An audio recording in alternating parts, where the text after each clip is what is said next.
Assalamualaikum warahmatullahi wabarakatuh. Selamat siang anak-anak kelas 10 IPA. Pada pertemuan kali ini kita masuk part 3, masih di bab yang sama, yaitu dasar-dasar peta dan pemetaan ya. Oke, sebelum kita masuk ke materi, alangkah baik-baiknya kita berdoa menurut kepercayaan kita masing-masing. Berdoa dipersilakan. Berdoa selesai. Oke, tujuan pembelajaran kita kali ini adalah untuk menjelaskan penginderaan jauh atau inderaja ya. Nah, untuk sebenarnya di bab ini itu ada materinya, itu sebenarnya ada banyak, ada 4 ya. Dimana kita kemarin sudah membahas mengenai pemetaan ya. Bab 1 dan bab 2 pertemuan pertama part 1 dan part 2-nya itu sudah membahas mengenai pemetaan. Dan pertemuan kali ini di ketiga kita membahas mengenai penginderaan jauh atau inderaja. Lalu nanti ada interpretasi citra serta sistem informasi geografis ya, atau SIG. Oke. Nah, pada pertemuan sebelumnya di pemetaan Bapak ada yang lupa, yaitu untuk menghitung skala peta. Jadi Bapak masukkan di pertemuan kali ini aja ya. Dimana untuk mencari tahu ya mengenai jarak sebenarnya di suatu peta jika diketahui perbandingannya 1 banding berapa, skalanya berapa, lalu jarak di kedua kota tersebut berapa, itu nanti bisa diketahui ya dengan cara seperti ini. Ada rumusnya, di mana rumusnya itu untuk skala itu di sini dilambangkan dengan S, dan jarak peta itu dilambangkan dengan JP, dan jarak sebenarnya itu JS ya. Jadi kalau misalnya kita mencari jarak pada peta, maka rumusnya adalah JP sama dengan skala dikali jarak sebenarnya. Kalau mencari untuknya skala, itu adalah jarak di peta dibagi dengan jarak sebenarnya. Kalau mencari jarak sebenarnya yang di peta, maka JP atau jarak di peta dibagi dengan skala, seperti itu. Nah, kalau misalkan nanti ada soal-soal mengenai penghitungan skala, nanti kalian bisa menggunakan rumus ini tentunya. Bapak memberikan contoh juga. Misalnya ini ada di contoh rumus 1 yang agak buram ya. Jadi jarak kota Surabaya dan Malang itu 120 km, ini contoh ya. Lalu jika jarak kedua kota digambar atau di peta itu menggunakan skala 1:1 juta, berapa jarak kedua kota di peta? Oke, kalau kita lihat yang ditanyakan adalah JP-nya atau jarak peta ya, maka tinggal masukin saja. Jadi mencari jarak peta itu adalah skala dikali jarak sebenarnya ya. Tinggal dimasukin saja skalanya 1:1 juta dikali 120 km. Jangan lupa bahwa di sini menggunakan senti ya. Jadi kilometer dirubah dulu menjadi senti sehingga menjadi 12 juta. Ya, kalau misalkan sudah dimasukkan dalam rumus ini tinggal mudah ya, tinggal kita lihat berarti jarak peta yang ada di peta dengan perbandingan itu sebenarnya jarak dari Surabaya ke Malang itu bisa diukur sehingga cuma 12 cm saja gitu. Lalu yang kedua, jika mencari skala ya, dimana jika di peta jarak dua kota itu 5 cm jika jarak kedua kota itu 150 km, berapa skala pada yang digunakan ya, skala peta yang digunakan ya. Kalau misalkan mencari skala, itu rumusnya adalah jarak peta dibagi dengan jarak sebenarnya, sama semua ya. Jadi tinggal dimasukin saja yang di jarak petanya dan juga jarak sebenarnya berapa, nanti diketahui atau ditemukan perbandingannya, yaitu 1 dibanding 3 juta dan seterusnya gitu ya. Ini hanya untuk contoh karena sudah diberikan rumusnya. Nanti kalau ada soal kalian tinggal menggunakan rumus tersebut gitu ya. Kita lanjut masuk ke dalam materinya. Nah, ini setelah pemetaan itu ada yang disebut dengan penginderaan jauh. Kita bahas mengenai penginderaan jauh lebih dalam ya. Nah, penginderaan jauh itu bisa disingkat dengan inderaja ya, singkatan inderaja. Dan ada beberapa istilah yang mengenai inderaja ini. Itu kalau di Inggris itu disebut dengan remote sensing, kalau di Perancis itu disebut dengan telediction, kalau di Portugis itu sensorimento remota, dan ada Vernegundung itu dari Jerman. Sebenarnya masih banyak ya. Itu untuk penyebutan penginderaan jauh. Lalu untuk pengertiannya, untuk inderaja itu adalah ilmu untuk memperoleh informasi tentang suatu objek, suatu wilayah, atau gejala dengan cara menganalisis data-data yang diperoleh dengan suatu alat tanpa berhubungan langsung dengan objek wilayah yang dikaji. Itu menurut Lillisen dan Kiefer ya. Lalu ada juga yang menurut Lindgren, ini yaitu di mana inderaja adalah berbagai teknik yang dikembangkan untuk perolehan dan analisis informasi tentang bumi. Informasi tersebut berbentuk radiasi elektromagnetik yang dipantulkan atau dipancarkan dari permukaan bumi. Oke. Nah, kalau misalkan dari pengertian tersebut mungkin bisa kita simpulkan ya bahwa penginderaan jauh atau inderaja ini adalah suatu teknik dan seni untuk memperoleh informasi objek ya atau informasi permukaan bumi dari jarak yang jauh tanpa kontak langsung dengan objek. Jadi misalkan kita pengen tahu nih bentuk suatu negara itu bagaimana caranya gitu, atau ada apa saja sih di suatu wilayah gitu ya. Nah, itu bagaimana cara kita mendapatkan datanya seperti apa, itu akan menggunakan penginderaan jauh ini. Oke, kita masuk. Nah, ada komponen-komponen pada penginderaan jauh atau inderaja ini. Yang pertama adalah tenaga, ada atmosfer yang kedua, terus yang ketiga ada interaksi tenaga dan objek. Lalu yang keempat itu ada sensor, yang kelima ada wahana, yang keenam ada data yang diperoleh dan ada penggunaan data gitu ya. Nah, untuk di gambar sebelah kanan ini contoh ya. Jadi kalau kita ingin melihat keseluruhan dari bangunan, dari rumah ataupun yang kita lihat dalam peta ya, secara keseluruhan seperti itu. Nah, ini harus memiliki komponen-komponen ini yang digunakan ya. Dengan menggunakan komponen-komponen ini tentunya. Ini di sebelah kanan ini gambar ya untuk menjelaskan dengan penginderaan jauh ya. Jadi dimana kalau kita itu melihat seperti pemotretan ya, kalau paling mudah kita tuh seperti memfoto suatu objek gitu deh ya, tanpa menyentuhnya, tanpa bersinggungan langsung dengan objek tersebut, tapi kita bisa mengambil gambarnya seperti memotret. Kalau misalnya kita lagi megang kamera terus kita memfoto sebuah landscape gitu ya, atau taman gitu ya, kita bisa foto seperti itu.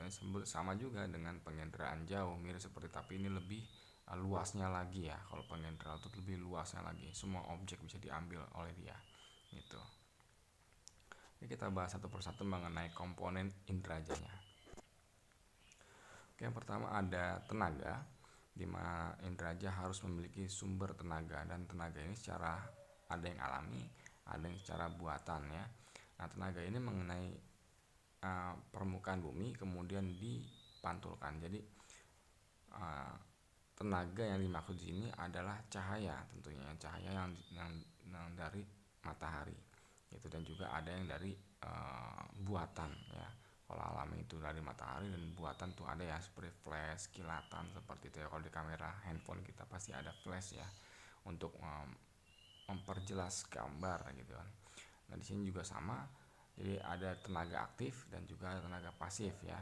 Tenaga aktif itu yang dibuat gitu ya, menggunakan flash atau cahaya buatan, berbentuk kilatan yang cepat dan berbentuk gelombang elektromagnetik. Dan yang pasif itu dari matahari. Jadi fungsi cahaya energi ini atau tenaga ini adalah untuk memperjelas suatu objek gitu ya. Kalau kalian contohnya kalau kalian megang kamera terus di ruangan gelap, kalau kalian memfoto tanpa menggunakan flash, apa yang kalian dapat kira-kira? Gambar apa yang akan kalian dapat? Pasti semuanya gelap gitu ya. Tidak akan ada gambar yang ketahuan di dalam situ. Objeknya tidak ada yang kelihatan, walaupun bisa ada mungkin di kamar tersebut ada tempat tidur, ada bangku atau apapun, itu tidak akan terlihat karena tidak ada tenaga di situ. Maka di sini perlunya ada tenaga, yaitu ada yang dari matahari. Kalau misalkan dari matahari itu kan bisa menyinari semua yang ada di bumi, sebagian gitu ya. Nah, itu bisa kita ambil gambar dengan memanfaatkan cahaya tenaga pasifnya itu. Kalau misalkan tenaga yang aktif menggunakan flash ya, seperti jadi ketika walaupun itu mau segelap apapun ya, maupun di foto waktu malam hari, kalau misalkan selama ada cahaya buatan maka masih bisa kita mengambil gambar. Nah, itu di bawah ada gambarnya ya, contohnya di mana matahari ini akan memberikan cahaya kepada bumi ya sebagai objeknya. Lalu nanti cahaya tersebut akan dipantulkan ke wahana. Wahana di sini gambar satelit ya. Jadi situ nanti ada yang menerima pantulannya yang disebut dengan wahana ya. Dari wahana kita akan bahas satu persatu. Nah, kalau ini disebut dengan tenaga pasif ya. Kalau yang tenaga aktif ya seperti ini. Dari satelit tersebut menggunakan flash ya, jadi dia akan menggunakan cahaya dari buatan sendiri, lalu dia akan memantulkannya seperti itu. Nah, kalau misalkan menggunakan matahari pasti waktunya terbatas ya, waktunya terbatas dan tidak bisa dilakukan pada malam hari tentunya karena cahayanya tidak ada gitu ya. Tapi kalau misalkan menggunakan yang aktif ya, tenaga aktif, maka dia kapanpun masih bisa seperti itu. Oke, kita lanjut. Kedua ada atmosfer ya. Jadi atmosfer ini memiliki sifat selektif terhadap panjang gelombang. Hal ini mengakibatkan radiasi sinar matahari yang bisa dimanfaatkan untuk keperluan inderaja hanya sebagian kecil. Tenaga elektromagnetik yang bisa melalui atmosfer dan bisa mencapai permukaan bumi disebut dengan jendela atmosfer. Jadi setelah kalian mengetahui bahwa tenaga matahari ya atau cahaya tersebut digunakan untuk pengambilan ya data-data, di situ pun cahaya matahari tidak bisa serta-merta langsung memantulkan gitu ya, karena ada atmosfer ya. Karena ada atmosfer, biasanya cahaya matahari yang bisa dipantulkan kurang lebih sekitar cuma 8% saja, hanya 8%. Sisanya itu yang tembus ke bumi itu ya ada yang terbias, ada yang terlempar, ada yang diserap ke di buminya, terus ada yang dipantulkan kembali, tapi tidak banyak kan terhalang oleh atmosfer seperti itu ya. Nah, di gambar sebelah kanan bawah ini kalian bisa melihat ya bahwa ada awan ya, bahwa ada bagian-bagian atmosfer yang menghalangi cahaya masuk ataupun membiaskan cahaya tersebut ke arah yang berbeda ya. Tapi ada juga yang langsung dipantulkan, tapi itu jumlahnya sangat kecil seperti itu. Nah, yang ketiga ini ada interaksi tenaga dan objek ya. Interaksi antara cahaya dari tadi cahaya tersebut dengan objeknya sekarang ya.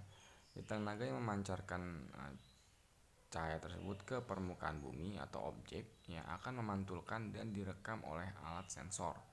Nah, pada sensor terdapat alat pendeteksi atau detektor yang terpasang pada wahana seperti balon udara, pesawat, dan satelit.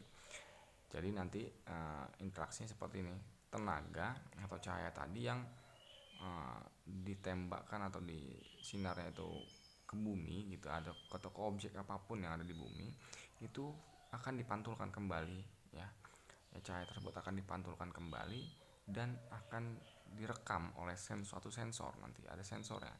Nah, sensor tersebut memiliki alat pendeteksi ya, yang terpasang pada wahana. Wahana di sini itu disebut seperti pesawat ya, yang membawa detektor atau sensor itu sendiri, yang membawa ya, alat yang membawa sensor dan detektor itu ya. Kalau misalnya paling mudah kita kenal satelit deh. Nah, wahana satelit itu yang kita bisa melihat ya kan, hasil citranya gitu bisa kita lihat di internet lah ya, mau itu yang real time dan yang hanya foto biasa gitu atau rekaman biasa ada gitu ya, contohnya seperti itu. Lalu yang kedua itu mengenai objek ya. Objek ini yang banyak memantulkan cahaya. Jadi kalau misalkan kita menyenter ya, menggunakan senter deh untuk contoh seperti foto suatu objek di kamar kita, terus kalian menggunakan senter ya, maupun itu tidak ada cahaya tapi kita menggunakan senter, dan objek tersebut pasti akan memantulkan cahayanya lagi, lalu kita foto, maka gambar tersebut akan terlihat jelas ya. Tapi kalau misalkan pantulan sedikit atau cahaya yang dikasih itu redup, maka hasilnya pun akan lebih gelap ya, karena disitulah peran tenaga atau cahaya itu sendiri dalam pencitraan ataupun pembuatan foto itu sendiri ya. Lanjut, keempat itu ada sensor ya. Sensor adalah suatu alat untuk merekam objek-objek yang ada di alam. Secara umum dibedakan menjadi dua. Itu ada yang sensor fotografik dan juga ada sensor elektronik. Nah, untuk sensor fotografik ini berupa kamera yang dengan detektor film ya, bekerja pada spektrum yang bisa dilihat oleh mata dan menghasilkan foto. Sering dipasang pada pesawat udara ya, disebut dengan foto udara, yang nanti hasilnya itu akan menjadi foto udara, dan satelit disebut dengan citra satelit. Nah, untuk yang sensor elektronik ini sensor bertenaga elektrik dengan detektor pita magnetik yang berbeda detektornya dan juga sensornya berbeda, dan beroperasi pada spektrum yang lebih luas. Hasil rekaman pada pita diproses menjadi data visual dan data digital. Jadi nanti sensor ini akan menghasilkan dua data yang bisa menjadi data visual dan juga data digital menggunakan komputer seperti itu. Nah, sensor itu yang alat untuk merekam ya objek-objek yang tadi disinari oleh tenaga, maka direkam melalui sensor ini. Yang kelima yang menyebut dengan wahana ya. Jadi wahana itu merupakan kendaraan yang berfungsi sebagai penyimpan dan pembawa alat perekam yang membawa sensor tadi dan juga detektor tentunya. Dapat dibedakan menurut ketinggian. Nah, untuk wahana yang ketinggian dari 1000 sampai 9000 meter DPL itu di atas permukaan laut ya, menggunakan pesawat terbang ringan atau pesawat terbang yang rendah ya, itu akan menghasilkan foto udara saja. Lalu untuk ketinggian 18.000 meter di atas permukaan laut, itu biasa menggunakan pesawat yang bisa terbang sangat tinggi gitu ya. Dia akan menghasilkan citra udara dan juga multispectral scanner data. Lalu ada yang ketinggian 400 sampai 900 km di atas permukaan laut. Nah, ini menggunakan satelit. Jadi dia menangkap lebih luas lagi ya, dan akan menghasilkan citra satelit. Lanjut untuk hasil data yang diperoleh gitu ya. Jadi nanti ada dua data, ada data manual dan juga data numerik ya. Dari hasil rekamannya nanti yang akan diterima, data yang diperoleh itu ada data manual dan juga data numerik. Nah, untuk data manual itu merupakan cara untuk memperoleh data dengan interpretasi secara visual.